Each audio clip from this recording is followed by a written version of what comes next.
The professional writing major has at its core a number of classes that deal with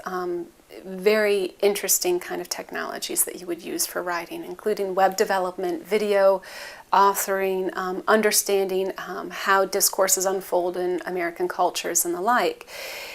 This track actually uses all those skills and then asks you to develop more skills in working with communities, figuring out how to do community organizing,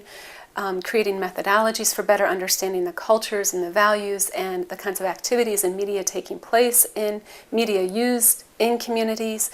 and using your technical writing skills to be able to develop really cool projects for these communities. In professional writing, project-based classes have a long-standing kind of paradigm. Many students work with different communities, different organizations, different businesses, especially workplaces and businesses, to develop materials for them, web-based materials, different kinds of digital materials.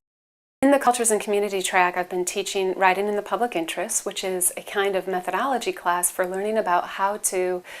do capacity needs statements, how to write for communities, how to understand the cultures of communities and organizations so that professional writers are better able to walk into organizations and walk into communities and develop these really rich, robust projects for them. The Cultures and Community track then is very interested in dovetailing on all the technical skills that you would be learning in the core courses, but then using those to be able to reach audiences who may not necessarily have people working for them generally. So people working in state government, people working in cities, people working in the National Council of State Legislatures, for example, or for community centers. These are audiences that very much need professional writers, and the communities that they serve very much need professional writers who are activists, who have a stake in the communities that they're trying to do this writing for, and helping these communities develop.